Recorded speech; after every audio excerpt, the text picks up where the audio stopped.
So Nintendo just had a Direct, and a lot of people are upset. Let's talk about it.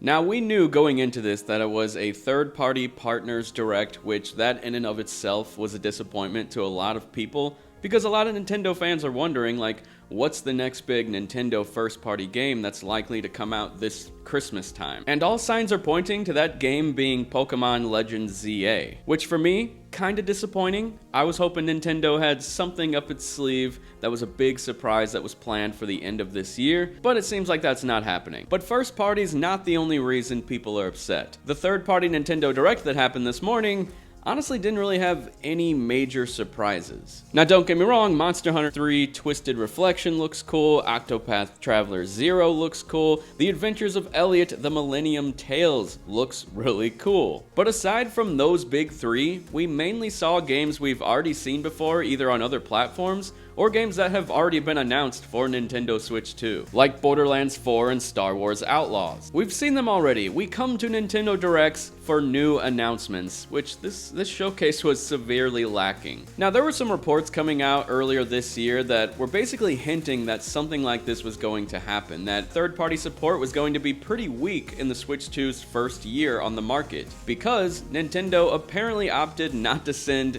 very many dev units out to developers and publishers so that games could be ready for the Switch 2 launch. They sent out very limited amounts. So odds are developers haven't even started working on their Switch 2 versions or Switch 2 new games until literally right now. And this feels all too familiar because if you were there during the first year of the Nintendo Switch 1, it was a very similar situation. Yes, the Switch 1 out the gate was selling like hotcakes, it was doing wonderful, but if you were in the trenches of the Switch 1 back then like I was, it was really hard to find new, notable games in its first year. Playing games like Snake Pass and Super Bomberman R, while good games, wasn't necessarily ideal. But it was after the Switch 1 dominated the market that third-party devs and big AAA publishers started supporting that handheld. And with the Switch 2 just having the biggest video game console launch of all time, there's no reason not to believe that third-party support is going to severely pick up.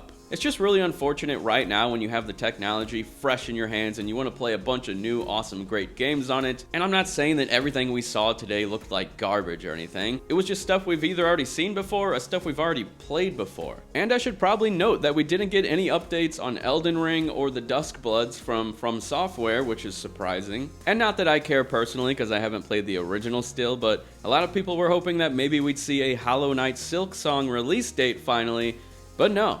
Nothing. All in all, I think the Nintendo Direct was a pretty big letdown, even though it was a third-party partnership Direct. Like, even though my expectations were pretty low, they didn't even hit where I was expecting, with seeing simply just ports of a lot of games. Like, where's the Xbox published games? Where's Doom the Dark Ages? Where's some big third-party port surprises, like maybe something crazy like Forza Horizon 5, GTA 5, even though it's really old at this point, still very relevant. Or where's Switch 2 updates for things like Rocket League and Overwatch 2? It's just really weird how much is still absent from the Switch 2 native library. But be sure to give me all your thoughts down in the comments section below. What did you think about the Nintendo Direct? Did you like it? Did you hate it? Were you somewhere in the middle? Let me know. I'll talk to you guys later. Love you, bye.